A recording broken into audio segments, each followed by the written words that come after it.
All right, let's get right into it. Today we're going to be talking about something that's incredibly important, but also really tough: how to understand and confront child abuse right here in Ghana. There's this quote: every child deserves safety, love, and dignity. And that's not just some pretty phrase, right? It's the absolute baseline. It's the rock-solid foundation that every single childhood should be built on, no exceptions. But, and this is the hard part, the reality is that for way too many kids, that fundamental right is just gone. It's violated.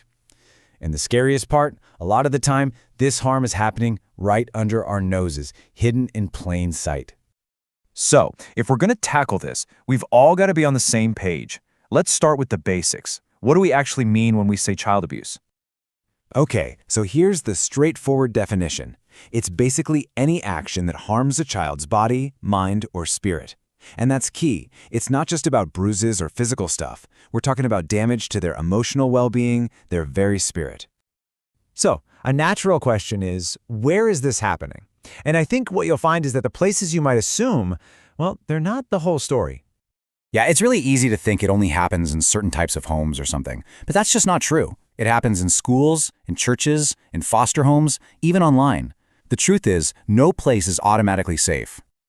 Okay, so to really fight this, we have to know what we're looking for. Abuse isn't just one thing. It actually has a few different phases.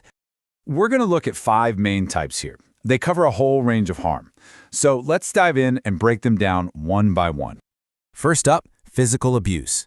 Now, this often looks like really severe beatings or caning, and it's often passed off as discipline. But here's the thing, when that discipline leaves injuries, when it causes real trauma, that's not discipline anymore, that's abuse. Plain and simple. Then there's emotional abuse. This is where words become weapons. Think about it, a child being called useless, or even accused of being a witch. That kind of language can just shatter a kid's sense of self-worth. And those scars, man, they can last a lifetime, way longer than a bruise. Okay, next up is sexual abuse. And let's be absolutely 100% clear about this. This is not a mistake. It is not a lapse in judgment. It is a crime. Full stop. And tragically, this crime shows up in the most awful ways. We're talking about defilement by relatives or teachers, people who are supposed to protect them, or these horrifying sex for grades or sex for food situations. It's exploitation of the most vulnerable. All right, let's talk about neglect. You could call this abuse by absence. It's when a child's basic needs are just not met. And you can see the heartbreaking results of this on the streets of Accra and Kumasi. You see kids who should be in school, left to fend for themselves, facing all kinds of dangers. And that kind of vulnerability, it's a direct pipeline to another form of abuse: exploitation. This is where childhoods are basically stolen, cut short because of the demands of adults. Let's look at 2 huge examples of this: child labor and child marriage. I mean, look at this. This really says it all, doesn't it? What a child deserves is an education. What they're forced into is just exhaustion. It's a cruel, unfair trade. And this isn't some far-off idea. This is happening right now. It's the kids you see selling things by the road during school hours. It's children doing backbreaking, dangerous work in fishing communities on Lake Volta, or even in illegal mining areas. And then there's child marriage. This is still a reality in some parts of the country. And for a young girl who's forced into this, it's devastating. She loses her childhood, her education, her health. She loses her future. So, this brings us to a really tough question. Why? Why does all of this keep happening? Well, part of the answer, and this can be uncomfortable to talk about, lies in some of our cultural beliefs that might actually be enabling this harm.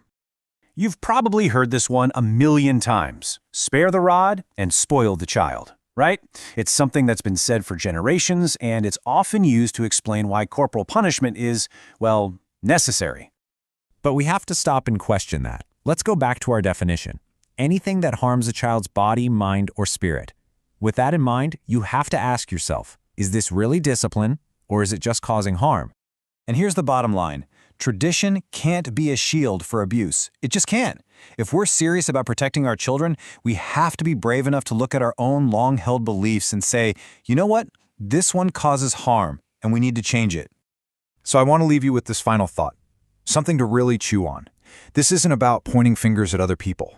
It's about us, our communities, our own eyes.